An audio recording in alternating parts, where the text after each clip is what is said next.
Hello, Fat Guy Flies RC. We're out here at the Avon Park Air Modelers Association in beautiful Avon Park, Florida.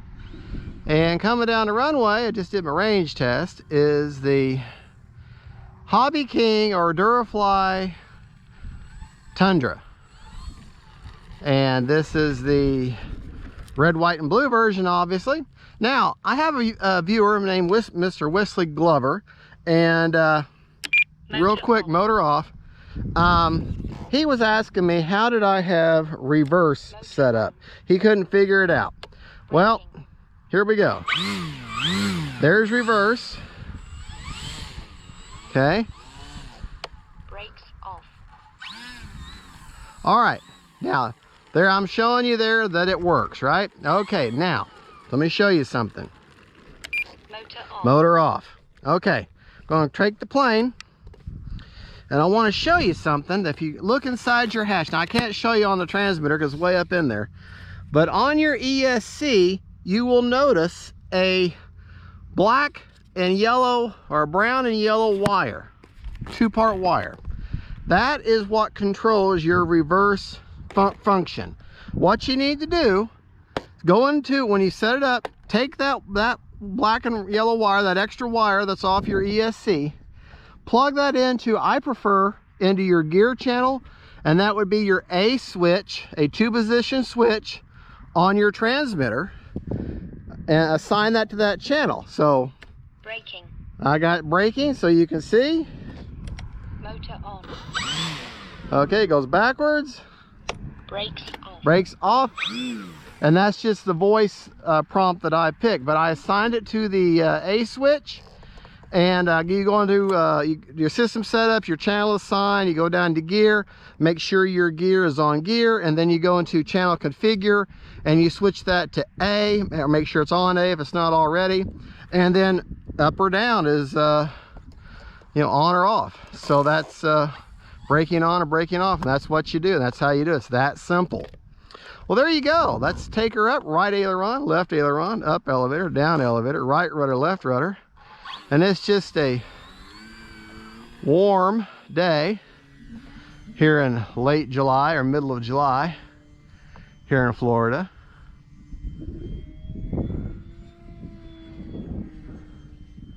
And that is the Hobby King Durafly Tundra.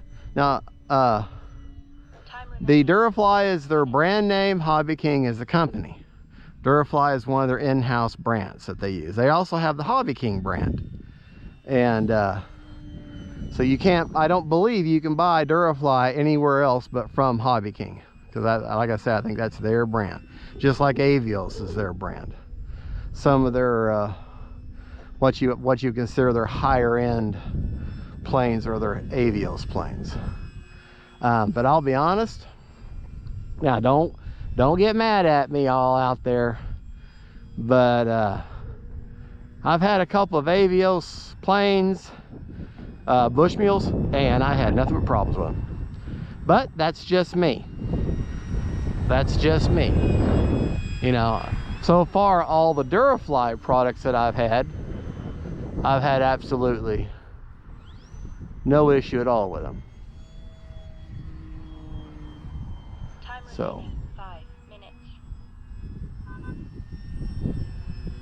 gotten kind of windy here, but that's okay. This little plane can certainly take it. It's got those little vortex generators on the front of the wings there. As you can see, you see a little like raised white dimple looking things on the front of the wings.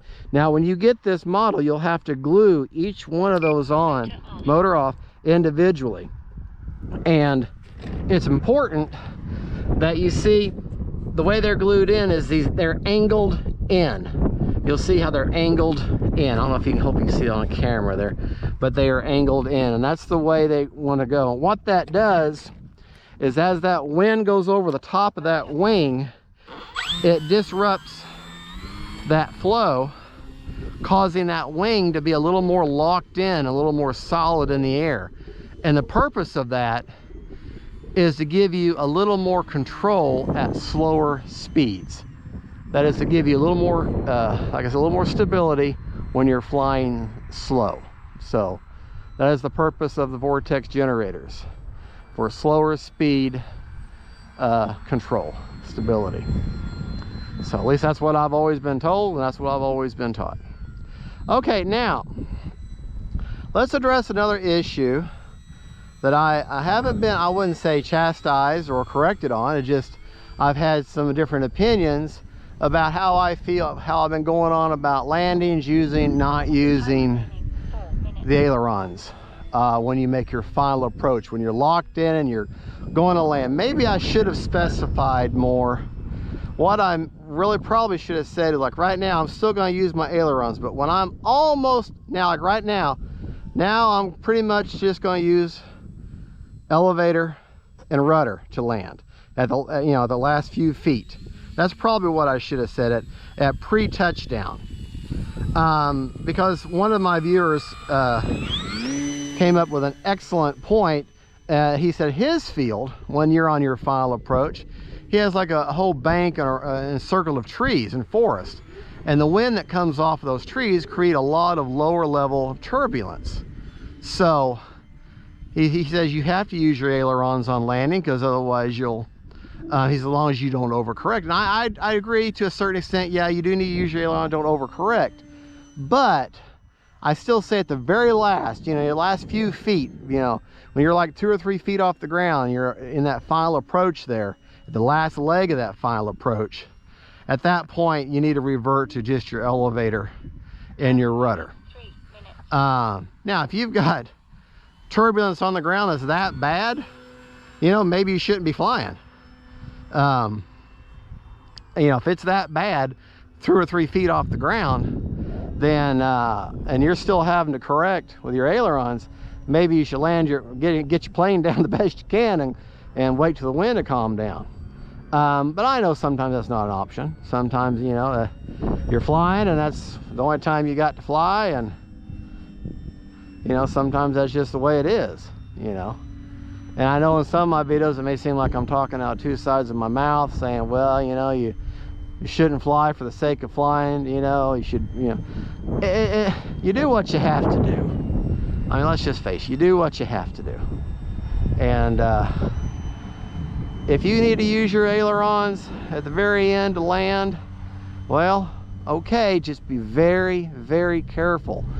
You don't want to overcorrect, because if you do overcorrect, then there's a very good chance that you're going to have a very bad ground loop, where you're going to spin your plane around and have a really bad tip stall and really damage your plane. Now, I learned that the hard way.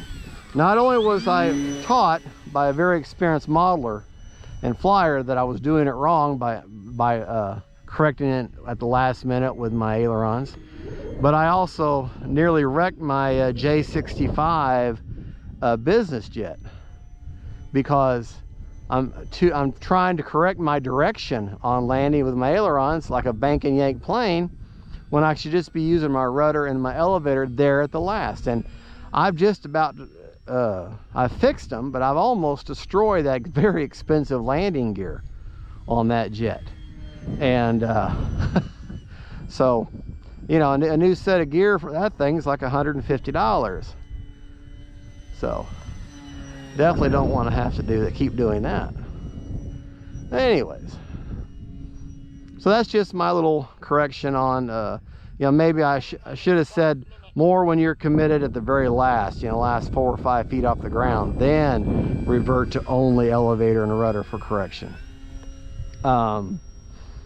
But at the same time, however way you're, you know, comfortable landing your plane, just understand that when you start playing around with the ailerons at low level and you're going too slow, you know, bad things can happen.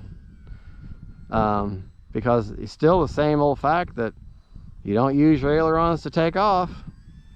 You only use your elevator and your rudder. You know, you take off with your throttle, and you take off with elevator and your rudder to keep yourself going straight, you know. So that's my argument. So why would you be using those ailerons to land? Yeah, for the actual final landing. All right, let's just take off one more time. Just so you know, I'm running a 2700. 9. A 27, oh, I didn't quite do it the way I wanted it to. 5.